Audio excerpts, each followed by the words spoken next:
Welcome back to Kiesel News, everybody. To start today off, we have news that Kingdom Hearts 4 is apparently on track for release in 2026, according to leaker Midori. Now, this is very shocking if you remember when Kingdom Hearts 4 was initially announced, and it's precisely why games like GTA 6 wait so long to reveal themselves so that we don't have a situation like this on our hands. It's much like Animal Crossing New Horizons, where the game was announced like 4 years before it actually ended up releasing. And how could we forget the most notable example being Metroid Prime 4. At the end of the day, though, at least Kingdom Hearts 4 doesn't sound like it's in development hell like Metroid Prime 4 probably is. Also, can I just point out how Midori adds, more information on the future will be revealed at a later date. Well, yeah, no shit, they're not just gonna leave the franchise dry forever.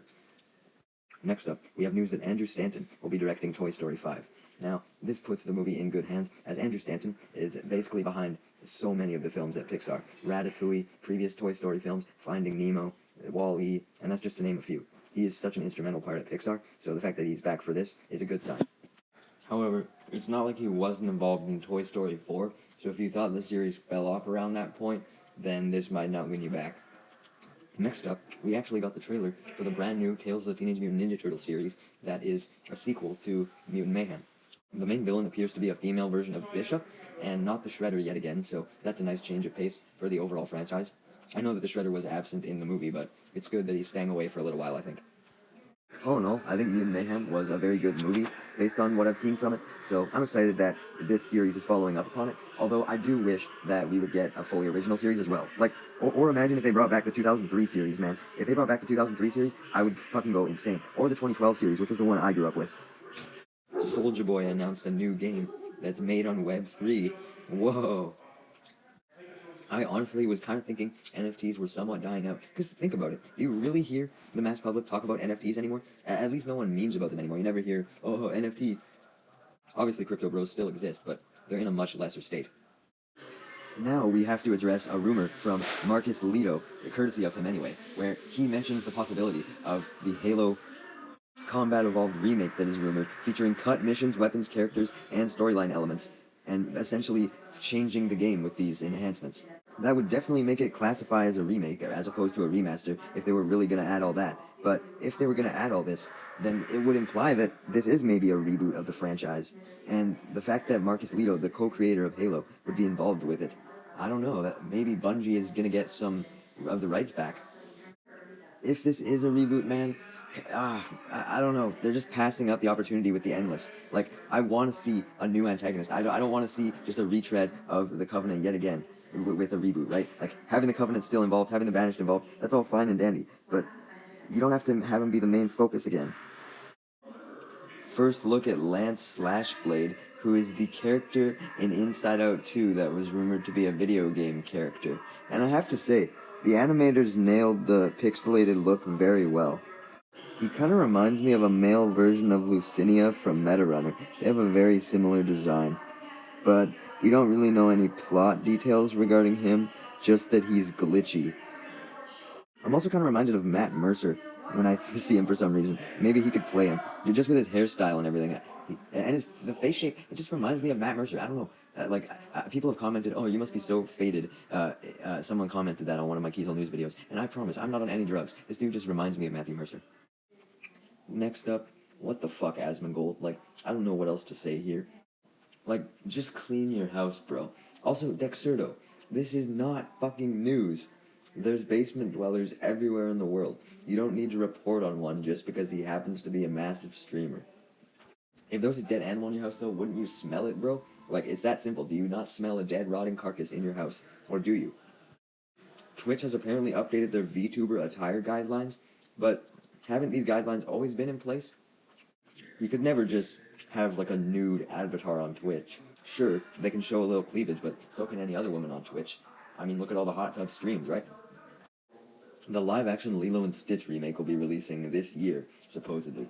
I feel like Disney's putting out more live-action content than they are animation at this point, and I don't know how to feel about that. Disney's foundation was animation. It's what it's known for. Even creating several techniques, and I feel like it's all just live-action now. When was the last actual animated Disney movie that wasn't Pixar? Encanto? Did Soul come before or after that? And that's about it. Aaron Kellyman has been cast in 28 Years Later. Now, I'm sure everyone's super excited about Cillian Murphy with all the Oppenheimer hype. But this should be getting talked about, I think, especially since Erin Kellyman's biggest role was in Falcon and Winter Soldier, which gets way too much hate. So her reputation was kind of tarnished, and I feel like she should have a chance to grow and have her acting shine, because she was so good in Falcon and Winter Soldier, but people just criticized her character's writing so much. For our last section today, we have a pretty big one, being all the Apple reveals for iOS 18. The first major feature is that you can now see multiple notifications at once in a singular notification. So if you had a whole bunch of notifications in a group chat, you would see them all in one block.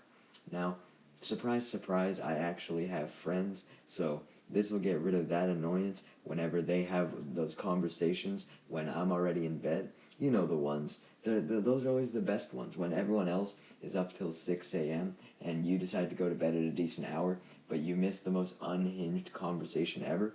Yeah, well now, you can get caught up on that more easily without having to click on each individual notification. You can now generate AI images of people in your gallery. This is just fucking wrong. For one, just the ethics of generating an AI image of a person is already sketchy. But they don't even know that you're doing it either. Thankfully, you can very obviously tell that the images are AI generated, so you don't have to worry about your friends pulling pranks on you and saying, oh, look at this, look at what so-and-so did, because the images are basically just cartoon PNGs.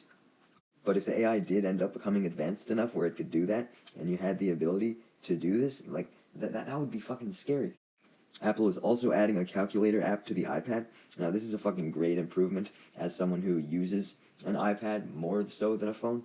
I don't understand why the calculator app was never on here. Like, what's so hard about implementing it? This will also actually be revolutionary for the calculator app too, as now you'll have a bigger screen, so you can fit more numbers on the actual calculator, instead of it doing the annoying thing where it cuts off.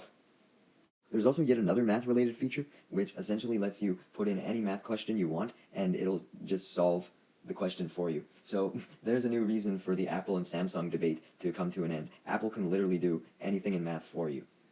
Well, not anything. I doubt you could put in the Pythagorean theorem or the slope-intercept formula into this app and then it would solve that question for you. I'm sure it's probably just simple equations. If schools didn't ban phone calculators before, they're definitely going to be banning them now, as now students won't be able to be trusted with only using a calculator when they could just use this app instead. Next, we have Apple bringing Tap to Cash into play. I've still never exchanged currency digitally at any point in my entire life, I believe. It's always been physical, and I think that's how it should be for essentially the entirety. Like, the more that we start using digital cash, the easier it is that someone's going to figure out how to hack into your phone, and then they'll just be able to completely exploit all of your money. Tap to Cash is just an even stupider feature, as at least with other forms of digital payment like e-transfer, like you do it if you're not able to see the person in real life, right? Like if I wanted to give my cousin in fucking Nigeria his birthday money, then I could do it over e-transfer. But with this, you still need to be in person, and yet you're still dealing with digital currency. If you're in person, I think you should always deal with physical. Let me know your thoughts on that, though, because I'm curious to hear the justifications. Apple seems to be taking the side of both the cheater and the person being cheated on, as they're allowing you to record any conversation you want, while also allowing you to lock and hide apps. I'm actually all for the recording calls thing, because there's so many times where, let's say, I'm talking to my dad on the phone, directing him on where to go for a delivery or something, and then he's like, oh, you never told me that I had to go there. You told me that I had to go to this street instead. And I'm like, no, I didn't. I told you this street, and now I can finally prove it. There's also no ethical concerns, as the person is informed that you're recording the call. So you can't just record a call in secret or nothing, and then use it for blackmail. I'm less fond of the locking and hiding apps concept. I mean, I guess it could be useful if, let's say, you had invasive parents and they refused to give you privacy. You could lock them out of your social media. But at the same time, kids being allowed to do so could prevent the parents from protecting them from danger, so it's a double-edged sword. Not to mention how you could obviously hide like an app like Tinder or something from your partner if you were secretly cheating on them. I think there's a solution to this, which is a timed lock. So basically, you can hide an app for 5 minutes and then it will reappear. So that way if you know something's going to happen, then it gives you a bit of time to prepare. But let's say you were swiping on Tinder, you couldn't just quickly close the app and then lock it. You would still get caught as you were swiping Tinder. I think that's a good middle ground. by far the biggest news today out of anything. Nick A30 is getting his own Fortnite skin. Now, if they don't give him an emote where he goes, amazing, I'm gonna lose my goddamn mind. This is so fucking beautiful. And since you can now use jam tracks as lobby music, they should add amazing as a jam track so that you can jam out to that awesome soundbite. Amazing,